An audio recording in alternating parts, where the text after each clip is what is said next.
I was very fortunate to be born with parents that already own a household in Rosemead, California. Rosemead, California used to be a gangland, very famously with the Lomas and Sangra gangs.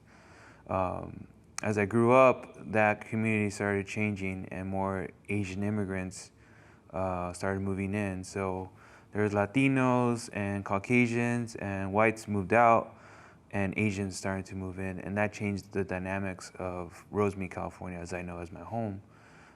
So there was a lot of danger outside of my fences, and we do have high walls at my house, and that kind of sheltered me. My mom sheltered me. I was kind of sheltered. But at the same time, you look out the window, I could see the violence, and I saw the violence growing up. So we welcomed the Asian community, and we have embraced it. We have embraced the diversity. Unfortunately, some of my own friends were part of the Lomas, and I do not know where they are now. But I grew up in a neighborhood that I saw shifting, and I've seen that environment change, the urban environment change as I grew up. And that has created much of who I am today, Rosemead, California. Preferring Asian food, specifically Vietnamese over Mexican food. That's the fabric of my life. That's the fabric of who I am. So and that's. Your parents are from? Jerez, Zacatecas, and they did not let me forget who I am. Every year if that was our vacation, spending a month in Jerez, Zacatecas, the ranch, which is very beautiful, and we spent a lot of time there just being kids. Living in Rosemead, California, as I said, we were fenced off. In Jerez, Zacatecas, there were no fences. The nearest road was a mile away, and it was nice to have no fences in Jerez, Zacatecas. So I have very fond memories of Mexico.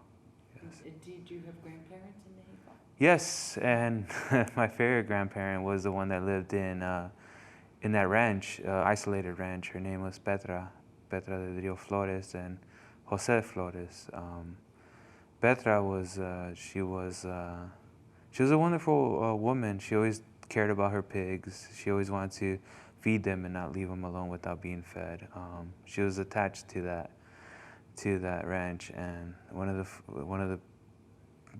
best memories that I have about her was that she loved ice cream immensely, a lot, and my dad would spoil her and give her an ice cream tub, for her to, serve herself, and she would end up eating the entire tub herself.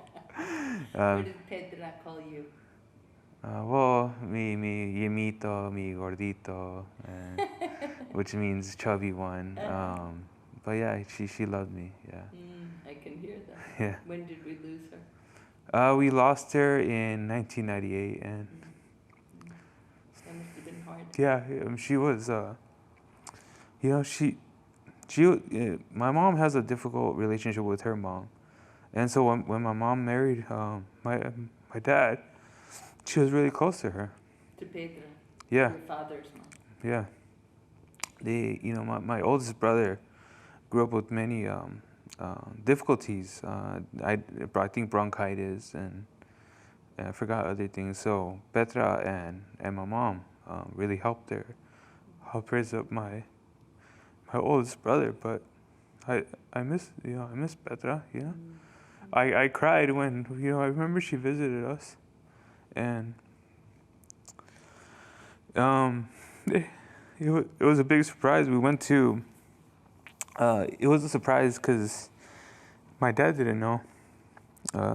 His brothers paid for her to visit the family. I believe in 1994 or so early in the 90s, and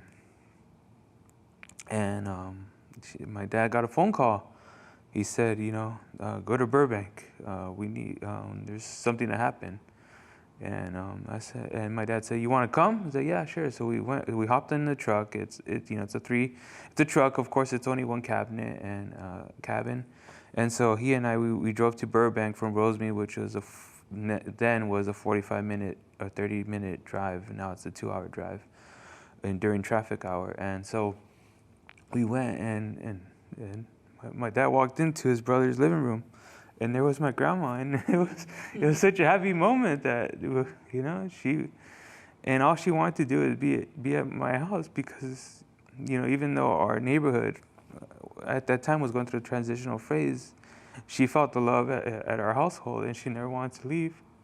And I remember one day that we just loved having her around. That one day, all of our uncles wanted to have her at their house, and one day she left, and I started crying because it was just a awesome experience just having her there. That's beautiful. Yeah. I think she never left. I think she's still somewhere inside you, Jimmy. Yeah. That's beautiful. Thank you for sharing that. We will have a drink to pay that. So this project is a story about kind of chronicling stories of discrimination, which are so much at the heart of American history, but Yeah. they're not the stories as an historian, Mm-hmm. the stories we tell our children. So we're trying to capture the other history of the Americas. And so, do you identify as a Mexican-American, Chicano? I identify myself as a Californio. I think because my dad has taught me the history, about California and how I belong to Mexico. And for me, going to, while I did feel at home in Mexico in the ranch, when I used to go to other places where I would interact with other people, they call me a norteño, which means I'm from the north. So, in some sense, I did not feel like I was Mexican, and at the same time, living in an Asian community with such a different environment with Latinos, I felt that was my home, Rosemead, California, which is very difficult to explain where that is or what that means. And so I've come to the realization that I'm from California because there's no Chinese food in Jerez, Zacatecas. There's no Vietnamese food, and so for me, I think California would be the best. Yeah. The best, not Chicano, but California, because Chicano, I think that's historically a different struggle from the Latinos from the 1960s and 70s. But yeah.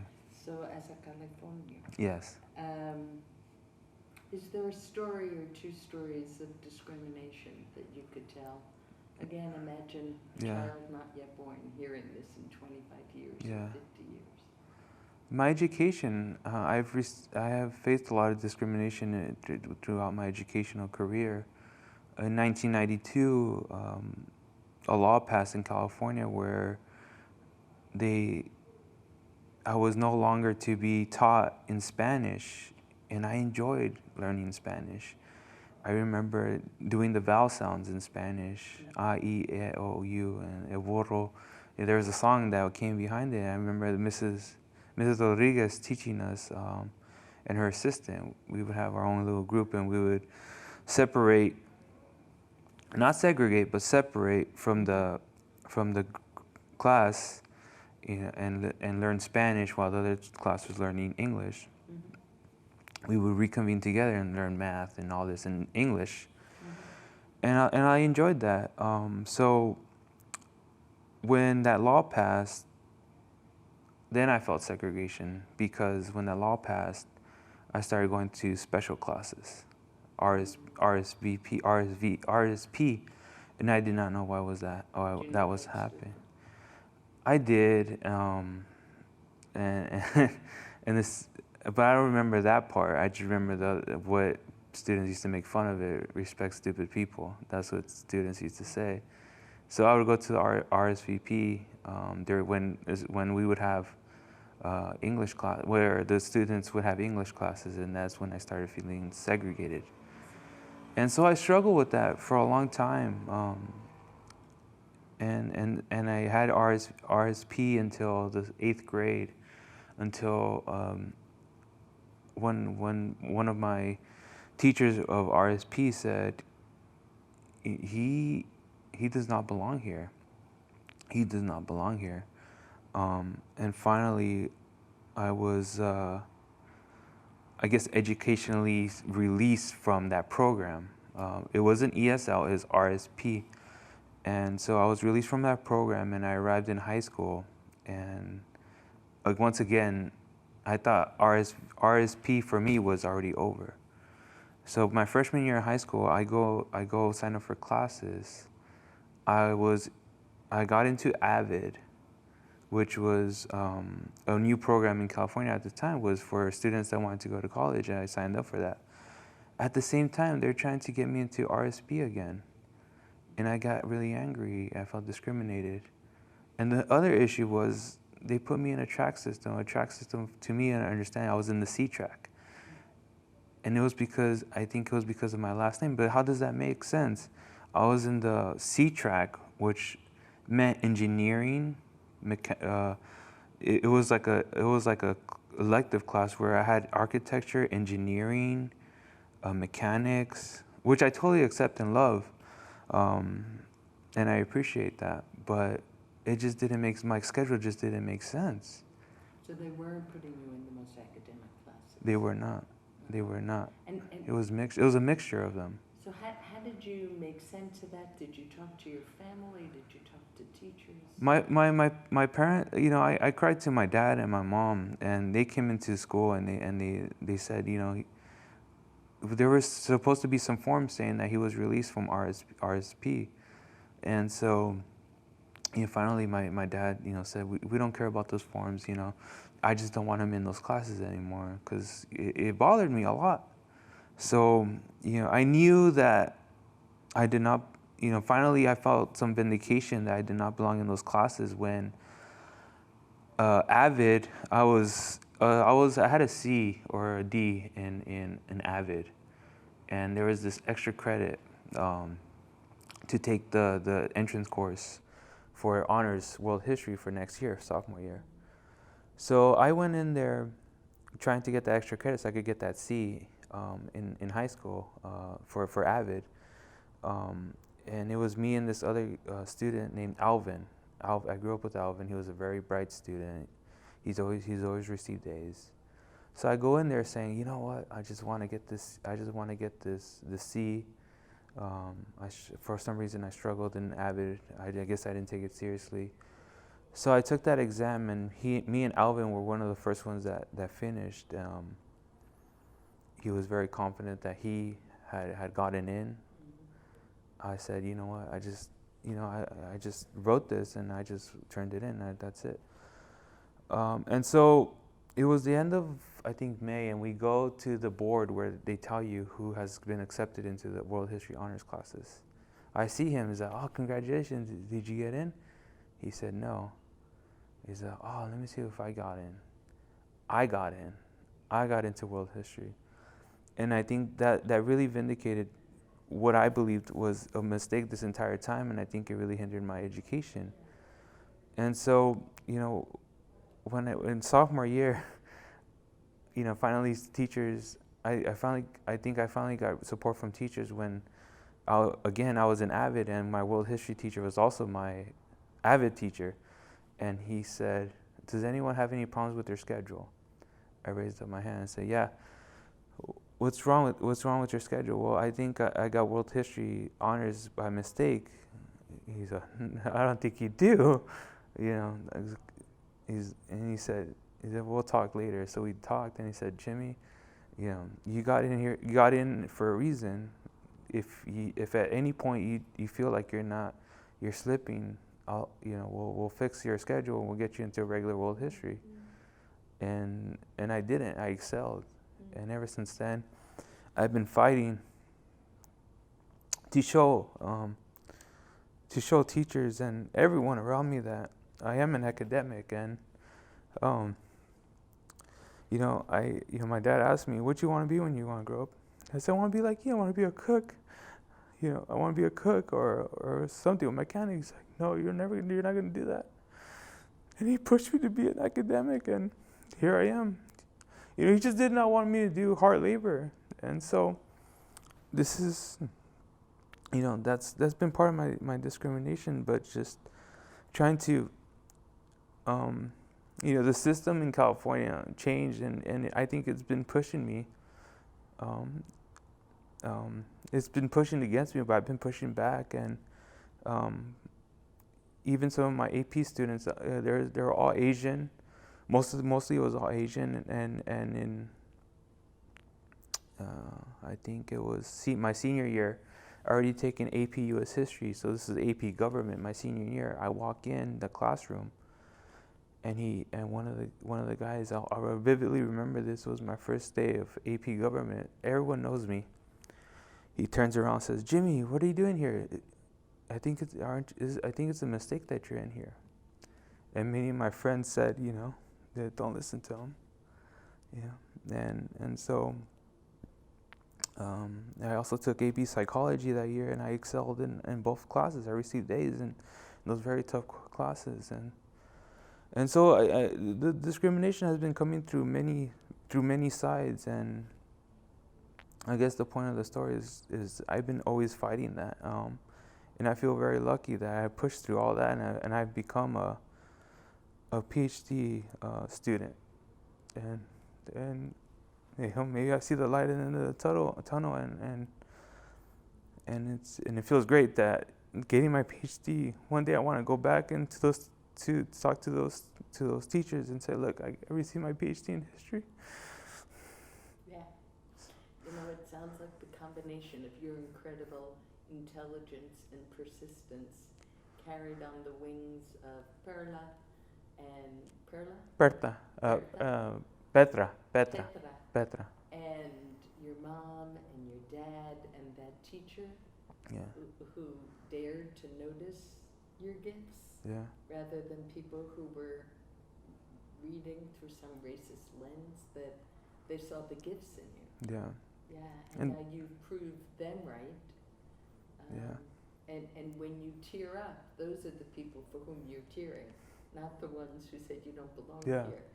It's kind of beautiful Yeah. to think that maybe those are tears of joy and appreciation. They are. And gratitude. Yeah, they are.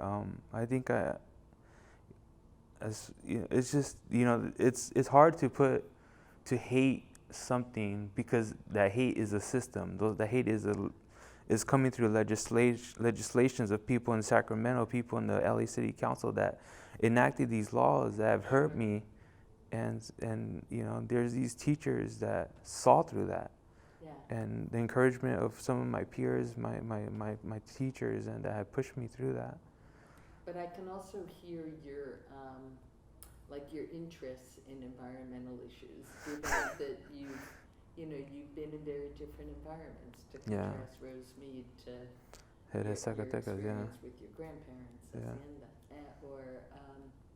and that you're always kind of pushing gently against systems, and that of course you're a social historian who knows we can't tell history through laws because laws have hurt you. Yeah. But we tell it through relationships and how communities respond.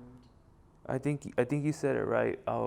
Earlier they were talking about how do we deal with racism, and I think I deal with it gently, because it's been hurtful, it's been hateful, and I know the legislators have had a lot of hate behind what they've done and misunderstanding. But instead of me being angry, the anger does not fix any problems. And for me, I like to just talk about it, and talking about it really brings me comfort. Anger does not bring me comfort, but talking about it. And I think as an educator, it's nice to stand up there and give hope to not just Latino communities, Latino students or African American students, but just even students that are underprivileged, that have come from rural areas. I'm a teacher at the University of Oklahoma. And just because they are white doesn't mean that they haven't had some misfortunates, and I know Oklahoma is so underfunded, and some of these students are from very poor rural communities, and so I always want to hear their stories and just inspire them to do something with their histories, with just learning from each other. I remember one student was from Ada. She was a black student, and she came to me. She wanted to do a project. You know, she hadn't come out to many people yet, and she said, I want to do something with openly lesbian black people that have felt some struggles. And I said, yeah, of course you can do that. And she's like, thank you so much, Jimmy. Like, there's, I was always afraid that there would be some pushback, especially in conservative Oklahoma. Like, don't worry about it. This is what I want is I want to see the passion. I want to see the passion. I want to see the same passion that I have for education with my students, and just write whatever you want. And I think that really inspires me to be an educator, to empower just anyone's story, to empower anyone to just learn. I bet you're a great educator, but it's interesting. It's like you're giving your students the love that you got at home, but you're tearing down the walls. Yeah. So you don't have to shelter them to give them love. You can actually open it. So it's like you're taking the best of Rosemead and Hacienda. Yeah. Right? Because shelter had its own limits. Yes. But the love is what kind of propelled you forward and gives you kind of, it sounds like, a sense of debt to your elders, to your parents, your grandmother. Yeah. That you're carrying their commitments. Yes. Their commitments forward. Yes. That's a great story. I thank you so much. So, when you think about searching for justice, what's that search like for you? Is that through education? Yes, searching for justice is through education. It's through, I think, finally seeing a Latino or an African American or just someone up there that's just has suffered through the same things I have, and it's finally up there lecturing, telling that story, and I think, that's justice for me in a nutshell. Yeah. It's very difficult to express. I mean, my girlfriend, who's also very inspirational, she's in a field. She's not only a woman, but she's a Latina woman, and in medicine, and for her, she wants to be that person that understands the issues that Latinos are facing, and that could actually speak Spanish of what's going on with their bodies, express themselves to a woman that understands that, and I think, in a lesser extent, I want to talk to I want a Salvadorian student whose parents immigrated here to speak to me, because I understand their history. I know why they're here. It's not because they want to immigrate. My parents have always wanted to go back, and they have made that a reality. They have bought a house there, and I'm sure their parents also want to do the same thing. That's they left the home that they love. They're struggling here. It's not the most beautiful thing. It's not. They miss their homeland. And I understand. Sometimes I understand what those students are going through. I understand that's not their home, but they understand the suffering that their parents are going through, that they're facing, and the separation that they.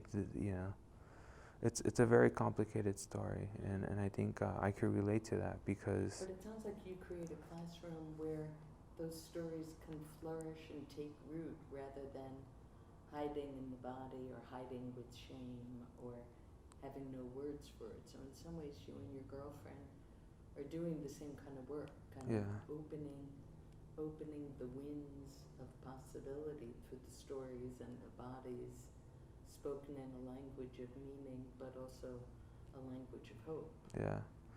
So social justice is, I think it's us. I think as me and my girlfriend finally doing something. I think finally we want to do something for the community. And for me, I think it would be I would think I would be a failure if I end up getting a job where there's no Latinos or there's no underprivileged students. My ideal classroom would be late at night and teaching history to these students that have come back from their third job, and the fact that they're there. And I understand that because as an undergrad, I had 3 part-time jobs, because I went to a private school and my parents helped me a lot, but I also had to work to pay my books and to buy gas so I could go to school. And for me, I just can't relate to students that just show up, sometimes hungover, and that hurts me because that costs a lot of money to the parents for them to get an education. And that's just unfair. And then I see my other student who's just tired, who barely even listen to me because he's been working all night and studying all night. And then I see this other student who's hungover in my class, and it's just, I remember one of my professors said, "Do you know how much, because I went to a private school, do you know how much it costs to sit in this class every hour? It's $800. That's monetary, that's monetary worth that you're wasting." And ever since that day that he told me that, I take every minute in lecture not for granted. I always try to appreciate every minute that I'm in lecture, and I've told the students, like, if your professor, he doesn't do a great job that day, or he cuts it short, he's ripping you off. He's ripping you off, and I think that it really inspires me to go into every class well prepared. And I take pride in my lectures. I take pride in teaching my students, and because that's unfair for them. That's unfair for them if I don't go in there prepared. And they're there. I give them credit for being there, and it's up to me as an educator to be there and give the best lecture possible, even if it's on something that's uninteresting as the Habsburg Habsburg and the bourbon reforms. But it's my job as an educator to go there and give it my all. It just sounds like you create classrooms of love, where people know they can be their full selves and engage with you, and they know that you're not just delivering this because it's your job, but because it's a passion to create the next. They're very lucky to have you. I know why my son loves you. So the last section is on the spiritual impact. And I don't know if you have a religious life, a spiritual life that... I do have a spiritual life. And I was actually telling Sam this other day. I'm Catholic. At the same time, I fight the Catholic Church. Yeah. Because the last time I went to church with my mom was I think in 2004, and the priest got up on his stage and started talking about Dan Brown. I forgot the book that he wrote. He said, "Don't read it." All these this is a working class. These are working class people that have no time to read. Yeah. And so that has really pushed me away from my religion and from Catholicism, and at the same time I think I'm afraid sometimes it does a lot of damage. But I am religious because my mom, every time I have an exam, or every time my girlfriend has an exam, I buy the candle of St. Jude and I light it for her. And while I'm not that religious, I think I'm very spiritual, and I think just lighting that candle, I think, brings me peace. That, especially that it does something. I feel it does something for me spiritually, but maybe in reality it doesn't. But at least I still, in some ways, practice it where I don't have to succumb to these priest beliefs. So Yeah. in a nutshell, I think that's how I am spiritual. Yeah. You have this gift of taking institutions like your community or the church or the university and understanding all the pathology and yet pulling out the precious threads and holding on to those in a way that also keeps you connected to ancestors. It's really a beautiful gift, and it's, for me, it's like what Gloria Anzaldúa called mestiza consciousness, a kind of recognition that every space has, every river has many currents. Yeah. Right, and that some of them are bloody, and some of them are colonial, and some of them are oppressive, but some of them are about love and connection and possibility. And she was talking about the Rio Grande, Mm-hmm. right, which separates Mexico and Texas, but connects Mexico and Texas. Yeah.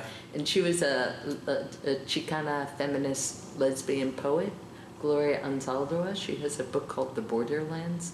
You would love it. Okay. And the Borderlands is just, for me, but it's how you talk.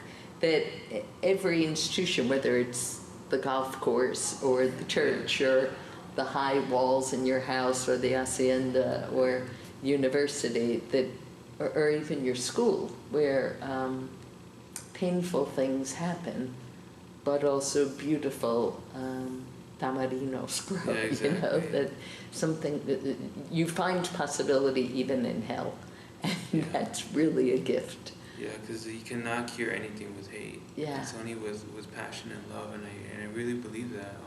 But as you also corny as now it sounds- build it.